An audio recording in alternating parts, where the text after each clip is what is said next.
Nadie duda que los procesos de enseñanza y aprendizaje que ocurren en las aulas constituyen el corazón de la escuela.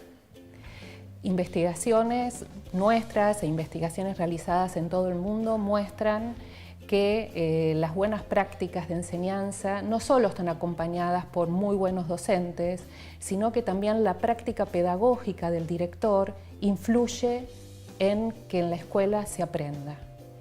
No obstante, es habitual escuchar a mis colegas directores decir que esta es la dimensión pedagógica de su tarea, es la que le presenta el mayor de los desafíos. Las otras dimensiones de su trabajo, cuando se tienen que ocupar de cuestiones institucionales, comunitarias, administrativas, ocupan un tiempo que no siempre dejan espacio para su práctica pedagógica.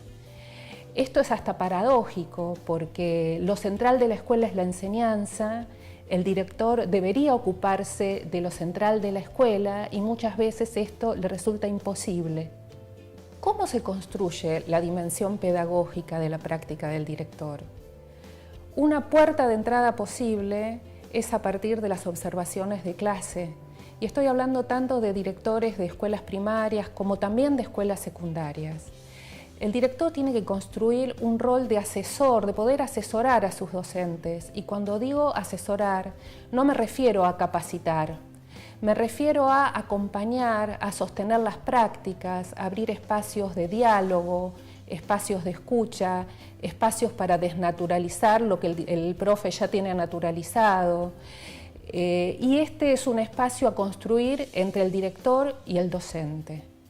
Posiblemente un director de una escuela secundaria no pueda hacer esto con todos sus profesores, pero va a tener que elegir un foco por donde empezar a trabajar y construir esta práctica de asesoramiento, que es la que va a generar algún tipo de cambio o algún tipo de mejora en su práctica.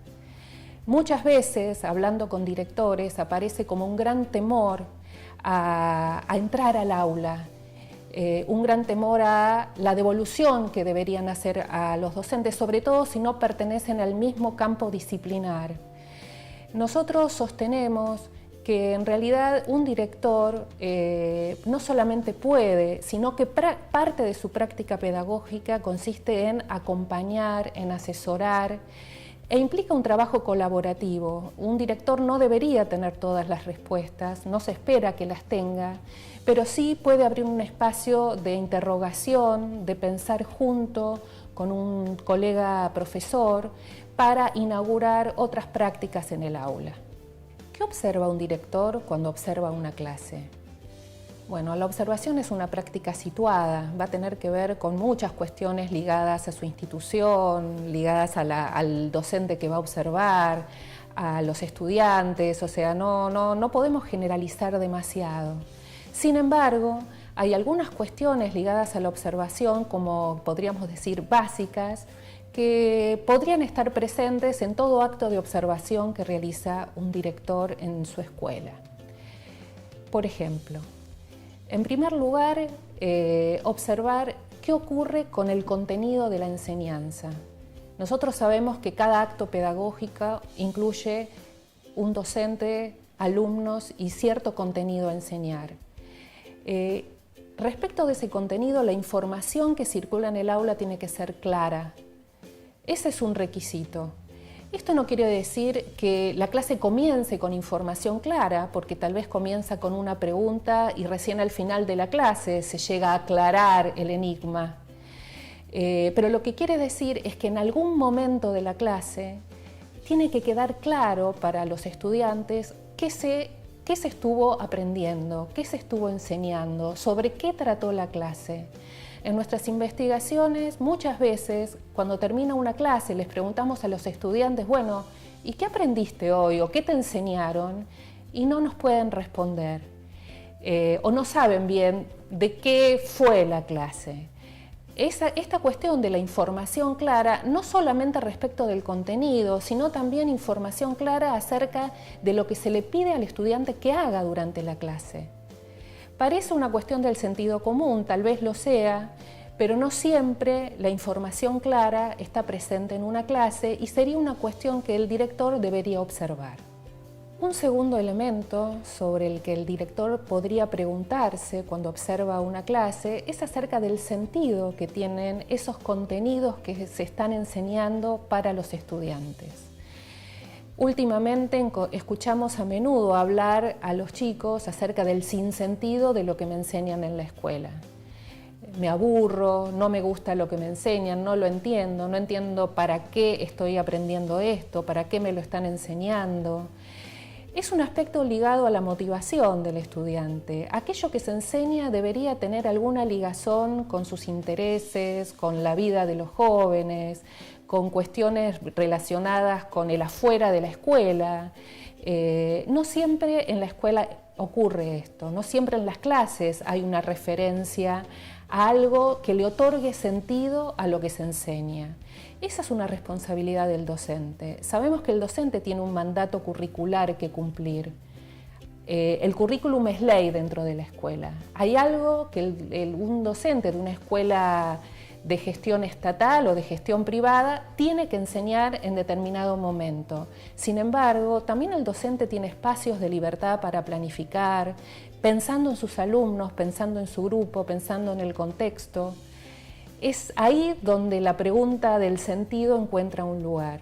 O sea, creo que un trabajo importante del docente es cuando planifica y cuando enseña, pensar en el sentido de aquellos contenidos que enseña para sus alumnos.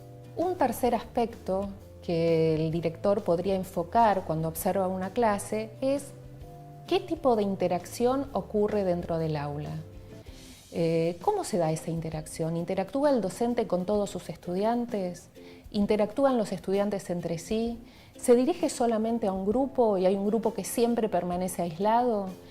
En unas investigaciones que hicimos en la universidad hace poco tiempo, descubrimos una categoría de estudiantes que las llamamos estudiantes invisibles. ¿Por qué? Porque eran estudiantes que no interactuaban con ningún docente. Ningún docente los reclamaba, les preguntaba, les pedía tareas, eran los que quedaban aislados. La interacción o la participación en clase es uno de los rasgos centrales de la inclusión educativa. Creo que es un rasgo esencial que un docente debe tener en cuenta cuando enseña y que un director debe tener en cuenta cuando observa en una clase. O sea, ¿qué tipo de interacción se da?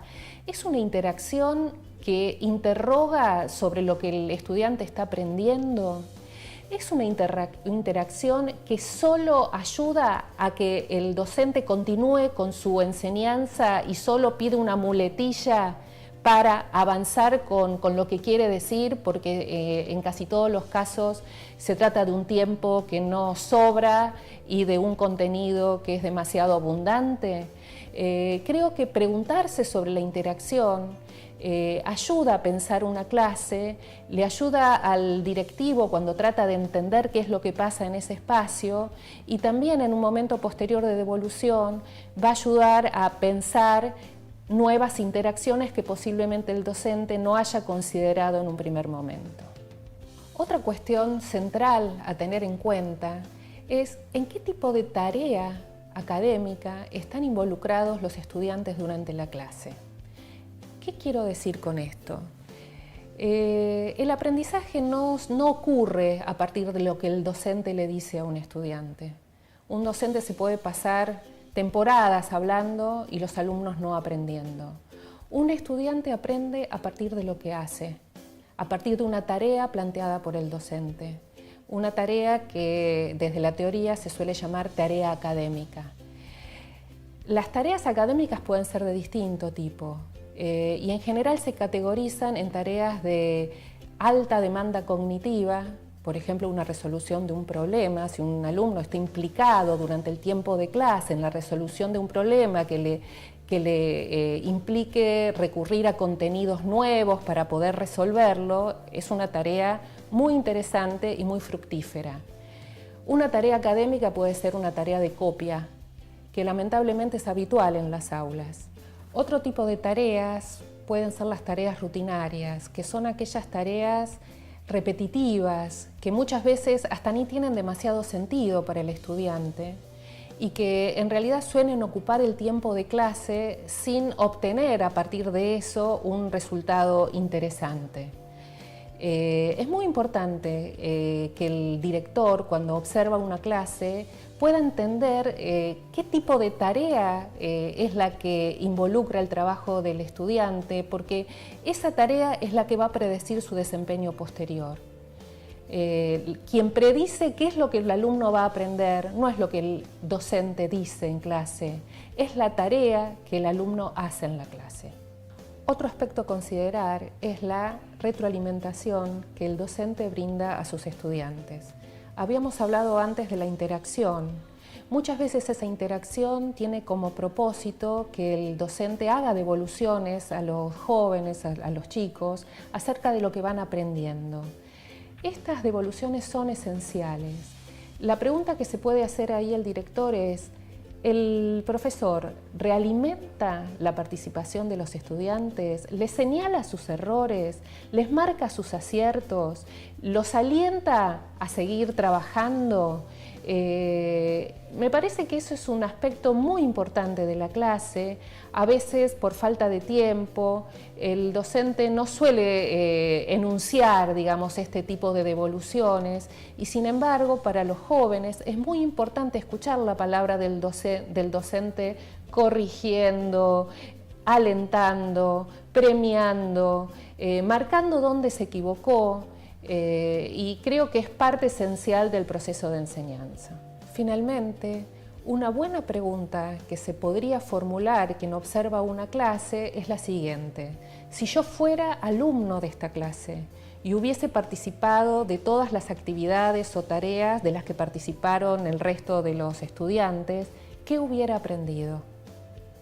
Poder responderse a esa pregunta también le da al observador una muy buena información de qué pasó con el proceso de enseñanza y con el proceso de aprendizaje de los jóvenes.